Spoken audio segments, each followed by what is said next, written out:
حیات الصحابہ۔ ٹاپک: حضور صلی اللہ علیہ وسلم کا اہل نجران کے نام خط۔ عبد یسوع کے دادا پہلے عیسائی تھے، بعد میں مسلمان ہوئے۔ وہ بیان کرتے ہیں کہ سورہ تاسین سلیمان یعنی سورہ نمل کے نازل ہونے سے پہلے حضور صلی اللہ علیہ وسلم نے اہل نجران کو خط لکھا تھا۔ مطلب یہ ہے کہ اس صورت میں بسم اللہ الرحمن الرحیم کا ذکر ہے، اس لیے اس صورت کے نازل ہونے کے بعد حضور صلی اللہ علیہ وسلم اپنے خطوں کو شروع میں بسم اللہ الرحمن الرحیم لکھنے لگ گئے۔ کیونکہ یہ خط اس صورت کے نازل ہونے سے پہلے لکھا گیا تھا، اس لیے اس کے شروع میں بسم اللہ الرحمن الرحیم نہیں ہے۔ بسم اللہ ابراہیم و اسحاق و یعقوب۔ حضرت ابراہیم اور حضرت اسحاق اور حضرت یعقوب علیہ السلام کے پروردگار کے نام سے شروع کرتا ہوں۔ اللہ کے نبی اور اس کے رسول محمد صلی اللہ علیہ وسلم کی جانب سے نجران کے پادری، نجران والوں کے نام، تم سلامتی میں رہو۔ میں تمہارے سامنے حضرت ابراہیم علیہ السلام، حضرت اسحاق اور حضرت یعقوب کے معبود کی تعریف بیان کرتا ہوں۔ میں تمہیں اس بات کی گواہی دیتا ہوں کہ بندوں کی عبادت چھوڑ کر اللہ کی عبادت اختیار کرو، بندوں کی دوستی چھوڑ کر اللہ کی دوستی کرو۔ اگر تم میری اس دعوت کو نہ مانو پھر جزیہ ادا کرو، اگر تم جزیے سے بھی انکار کرتے ہو پھر میری طرف سے تمہارے لیے اعلان جنگ ہے۔ والسلام۔ جب پادری کو حضور صلی اللہ علیہ وسلم کا یہ خط ملا، اس نے پڑھا، وہ ایک دم گھبرا گیا، بہت زیادہ خوف زدہ ہو گیا۔ اس نے اہل نجران میں سے ایک آدمی کو بلایا جس کا نام شرحبیل بن وداع تھا۔ وہ قبیلہ حمدان کا تھا۔ کسی بھی مشکل کے پیش ہونے پر اس سے پہلے کسی کو نہیں بلایا جاتا تھا، یہاں تک کہ اہم، سید اور عاقب کو بھی اس سے پہلے نہیں بلایا جاتا تھا۔ شرحبیل کے آنے پر پادری نے اس کو حضور صلی اللہ علیہ وسلم کا خط دیا۔ اس نے غور سے خط پڑھا۔ پادری نے پوچھا، اے ابو مریم، اس خط کے بارے میں تمہاری کیا رائے ہے؟ تو اس نے کہا کہ اللہ تعالیٰ نے حضرت ابراہیم علیہ السلام سے حضرت اسماعیل علیہ السلام کی اولاد میں نبی بھیجنے کا جو وعدہ کر رکھا ہے وہ آپ جانتے ہیں کہ اس لیے ہو سکتا ہے وہ آدمی وہی نبی ہے۔ میں نبوت کے معاملے میں کوئی رائے نہیں دے سکتا۔ اگر دنیا کو کوئی معاملہ ہوتا تو میں آپ کو سوچ سمجھ کر اپنا مشورہ پیش کرتا۔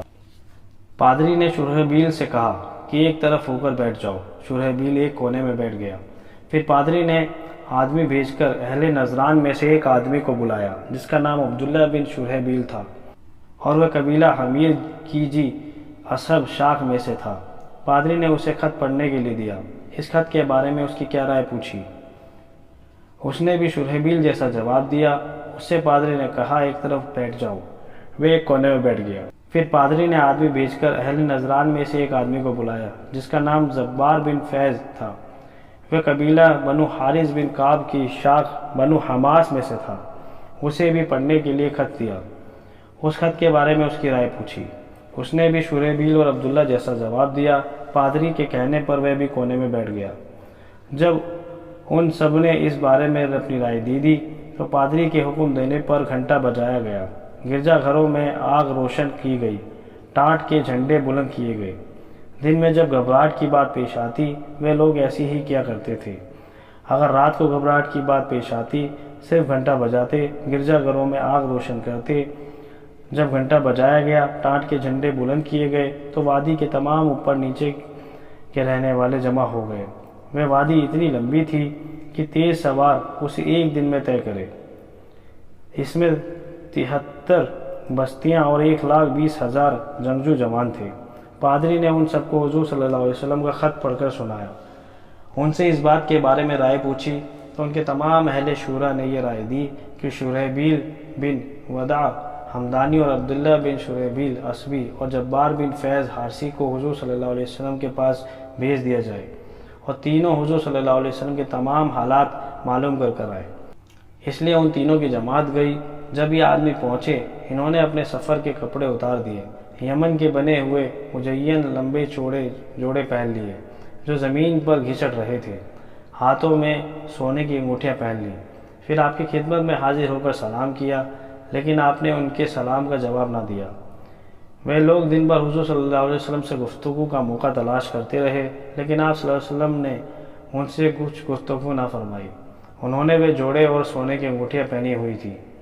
پھر وہ تینوں حضرت عثمان بن عفان، حضرت عبد الرحمن بن عوف رضی اللہ عنہ کی تلاش میں چلے۔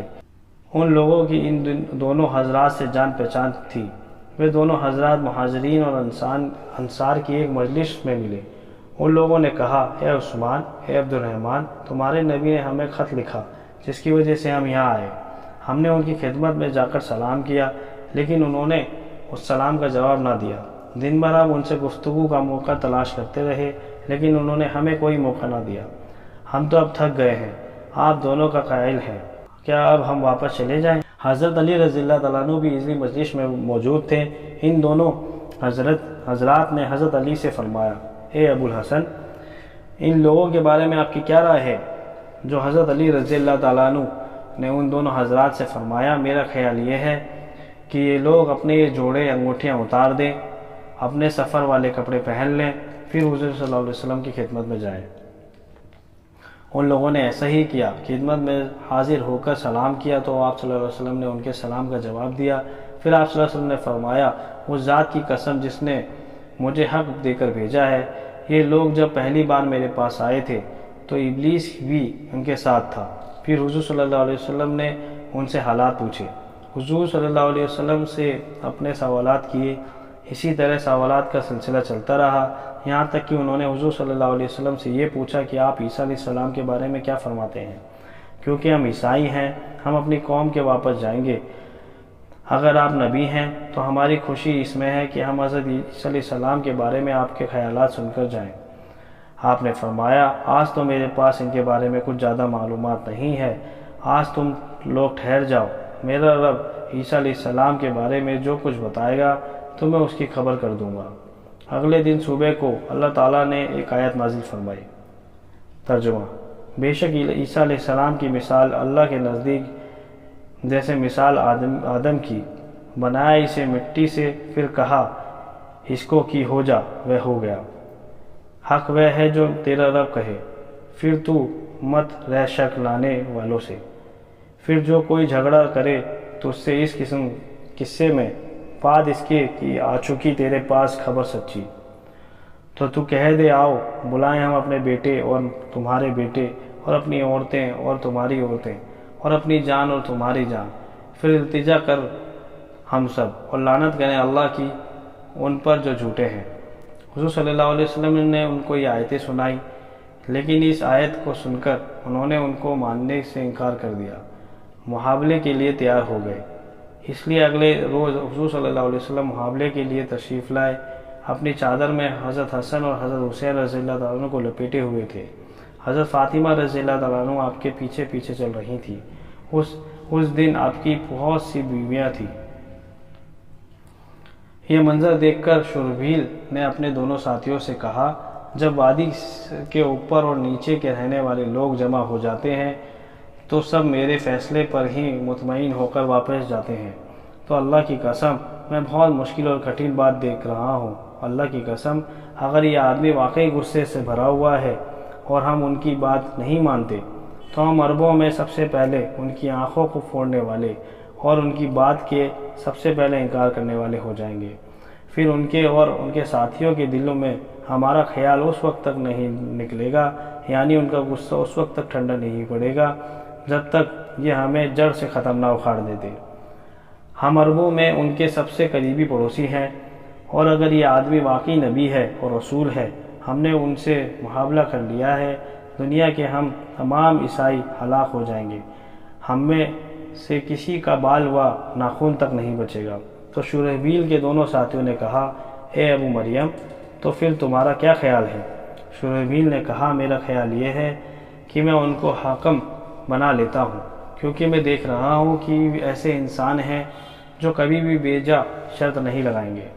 ان لوگوں نے کہا، اچھا تم جیسے مناسب سمجھو۔ شرحبیل حضور صلی اللہ علیہ وسلم کی خدمت میں ملاقات کے لیے گیا۔ اس نے حضور صلی اللہ علیہ وسلم سے عرض کیا، محاولے سے بہتر ایک بات میری سمجھ آئی ہے۔ آپ نے فرمایا، وہ کیا ہے؟ اس نے کہا، ہم آپ سے صلح کر لیتے ہیں، آپ رات بھر سوچ کر کل صبح ہمیں اپنی شرطیں بتا دیں، آپ جو بھی شرطیں لگائیں گے ہمیں منظور ہے۔ آپ نے فرمایا، ہو سکتا ہے کہ تمہاری قوم کے لوگ تمہاری مخالفت کریں، یوں صلح کرنے پر تم پر اعتراض کریں۔ شرحبیل نے کہا، آپ صلی اللہ علیہ وسلم میرے ان دونوں ساتھیوں سے پوچھ لیں، آپ صلی اللہ علیہ وسلم نے ان دونوں سے پوچھا تو ان دونوں نے کہا کہ ہماری وادی کے تمام لوگ شورحبیل کے فیصلے کو دل و جان سے مان لیتے ہیں۔ حضور صلی اللہ علیہ وسلم واپس تشریف لے گئے، ان سے مباہلہ نہ فرمایا۔ اگلے دن وہ تینوں حضور صلی اللہ علیہ وسلم کی خدمت میں حاضر ہوئے۔ حضور صلی اللہ علیہ وسلم نے ان کو یہ خط لکھ کر دیا: بسم اللہ الرحمن الرحیم۔ یہ وہ معاہدہ ہے جو اللہ کے نبی محمد صلی اللہ علیہ وسلم کے نذران والوں کے بارے میں لکھا ہے کہ محمد صلی اللہ علیہ وسلم کا ان کے بارے میں یہ فیصلہ ہے کہ تمام پھل، سونا، چاندی، غلام وغیرہ سب نذران والوں کے پاس رہیں گے۔ یہ محمد صلی اللہ علیہ وسلم کی طرف سے ان پر فضل و احسان ہے۔ اس کے بدلے میں وہ 2000 جوڑے دیا کریں گے، 1000 جوڑے رجب میں، 1000 سفر میں، اور باقی تمام شرطیں بھی ذکر کی۔ البدایہ بھاگ 5 پیج نمبر 55 میں اس کے بعد یہ مضمون ہے کہ حضرت ابو سفیان بن حرب، حضرت گلین بن عمرو بنی نرس کہ حضرت مالک بن عوف اور ارکب بن حابس حنجلی اور حضرت مغیرہ رضی اللہ تعالیٰ عنہ اس معاہدے پر گواہ بنے۔ آپ صلی اللہ علیہ وسلم نے یہ معاہدہ لکھوایا۔ معاہدہ نامہ لے کر وہ نذران کو واپس چل پڑے۔ جب یہ لوگ نذران پہنچے تو پادری کے پاس اس کا ماں آیا چچا آزاد بھائی موجود تھا، جس کا نام بشیر بن معاویہ اور جس کی کنیت ابو علقمہ تھی۔ ان لوگوں نے حضور صلی اللہ علیہ وسلم کو معاہدہ نامہ اس پادری کو دیا۔ وہ پادری اس کا بھائی ابو علقمہ دونوں سواری پر جا رہے تھے۔ پادری حضور صلی اللہ علیہ وسلم کا معاہدہ نامہ پڑھ رہا تھا، اتنے میں بشیر کی اونٹنی ٹھوکر کھا کر منہ کے بل گری۔ بشیر بھی گر گیا۔ اس نے حضور صلی اللہ علیہ وسلم کا صاف نام لے کر حضور صلی اللہ علیہ وسلم کے لیے ہلاکت کی بد دعا کی۔ اس میں اشارے یا کنائے سے کام نہیں کیا۔ اس پر پادری نے اس سے کہا: اللہ کی قسم، تم نے ایک نبی رسول کی ہلاکت کی بد دعا کی ہے۔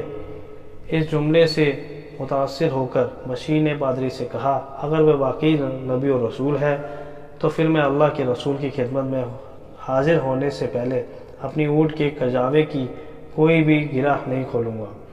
اس لیے بشیر نے اپنی اونٹنی کا منہ مدینے کی طرف موڑ دیا۔ پادری نے بھی اپنی اونٹنی ان کی طرف موڑ دی۔ اس سے کہا: ذرا میری بات سمجھ تو لو، میں نے یہ بات ڈرتے ڈرتے پھر اس لیے کہہ دی تاکہ میری طرف سے عربوں کو یہ بات پہنچ جائے کہ ہم نے آپ کے حق ہونے کا موقع مان لیا ہے، یا ہم نے آپ کی آواز نبوت کے دعوے کو قبول کر لیا ہے، یا ہم نے عاجز ہو کر آپ کی بات کا اقرار کر لیا ہے، جس کا تمام عربوں نے بھی اقرار نہیں کیا۔ حالانکہ ہم عربوں میں زیادہ عزت والے، زیادہ گھروں والے، یعنی زیادہ آبادی والے ہیں۔ بشیر نے اس سے کہا کہ نہیں، اللہ کی قسم، جو بات تم اب کہہ رہے ہو میں اسے کبھی نہیں مانوں گا۔ اس کے بعد بشیر نے اپنی اونٹنی کی رفتار تیز کر کے اسے مارا۔ پادری کو پیچھے چھوڑ گئے اور وہ شعر پڑھتے جاتے تھے۔ ترجمہ: اے اللہ کے رسول، میری یہ اونٹنی آپ ہی کی طرف چل رہی ہے۔ اس کی پیٹی تیز چلنے کی وجہ سے خوب ہل رہی ہے۔ اس کے پیٹ میں اس کا بچہ ٹیڑھا پھڑا ہوا ہے، اور اس کا دین یعنی اس کے سوار کا دین نصارہ کے دین سے الگ ہو چکا ہے۔ چنانچہ بشیر حضور صلی اللہ علیہ وسلم کی خدمت میں پہنچ کر مسلمان ہو گئے، پھر زندگی بھر حضور صلی اللہ علیہ وسلم کے ساتھ رہے، یہاں تک کہ غزوے میں وہ شہید ہو گئے۔ بہرحال وہ 3 آدمیوں کا وفد نجران کے علاقے میں پہنچا۔ پھر وہ وفد ابن ابی شمر جبیدی راہب پادری کے پاس گئے، جو کہ اپنے گرجے کے اوپر کمرے میں تھا۔ وفد نے اسے یہ بتایا کہ تہامہ میں ایک نبی بھیجے گئے ہیں۔ پھر انہوں نے اس راہب کو اپنے سفر کی کارگزاری سنائی۔ وہ حضور صلی اللہ علیہ وسلم کی خدمت میں پیش ہوئے۔ حضور صلی اللہ علیہ وسلم نے ان کو محابلے کی دعوت دی، لیکن انہوں نے محابلہ کرنے سے انکار کر دیا، اور بشیر بن معاویہ رضی اللہ تعالیٰ عنہ حضور صلی اللہ علیہ وسلم کی خدمت میں جا کر مسلمان ہو چکا ہے۔ تو اس راہب نے کہا: مجھے اس کوڑے سے نیچے اتار دو، ورنہ میں اپنے آپ کو نیچے گرا دوں گا۔ تو لوگوں نے اسے نیچے اتارا، کچھ تحفے لے کر حضور صلی اللہ علیہ وسلم کی طرف چل پڑا۔ ان ہدیوں میں وہ چادر بھی تھی جو خلیفہ لوگ اوڑا کرتے تھے، ایک پیالہ اور ایک لاٹھی بھی تھی۔ وہ کافی عرصے تک حضور صلی اللہ علیہ وسلم کی خدمت میں ٹھہر کر وہیں سنتا رہا، لیکن اس کے مقدر میں اسلام نہیں تھا۔ جلد واپس آنے کا وعدہ کر کے اپنی قوم کی طرف چل گیا۔ لیکن حضور صلی اللہ علیہ وسلم کی خدمت میں واپس آنا بھی اس کے مقدر میں نہیں تھا، یہاں تک کہ حضور صلی اللہ علیہ وسلم کا انتقال ہو گیا۔ ابو الحارث پادری سید اور عاقب اور اپنی قوم کے نمایاں لوگوں کو حضور صلی اللہ علیہ وسلم کی خدمت میں آیا۔ یہ سب لوگ وہاں ٹھہر کر آسمان سے اترنے والے قرآن اور سنتے رہے۔ حضور صلی اللہ علیہ وسلم نے نذران کے اس پادری کے لیے اور دوسرے پادری کے لیے یہ تحریر لکھ دی۔ بسم اللہ الرحمن الرحیم۔ اللہ کے نبی محمد صلی اللہ علیہ وسلم کی طرف سے یہ تحریر ابو الحارث پادری اور نذران کے دوسرے پادریوں، کہانیوں اور راہبیوں کے لیے۔ تھوڑی یا زیادہ جتنی چیزیں ان کے قبضے میں ہیں وہ سب انہی کے پاس رہیں گی۔ ان سب کو اللہ اور اللہ کے رسول نے اپنی پناہ میں لے لیا ہے۔ کسی پادری، راہب، کاہن کو ان کے منصب سے نہیں ہٹایا جائے گا۔ ان کے حقوق، ان کے اقتدار، ان کے عہدوں کو نہیں چھینا جائے گا۔ اللہ اور اللہ کے رسول یہ پناہ اس وقت تک ہے جب تک کہ یہ ٹھیک چلیں، لوگوں کے ساتھ خیر خواہی کرتے رہیں، نہ ان پر ظلم کیا جائے گا، نہ یہ کسی پر ظلم کریں۔ حضرت مغیرہ بن شعبہ نے یہ تحریر لکھی تھی۔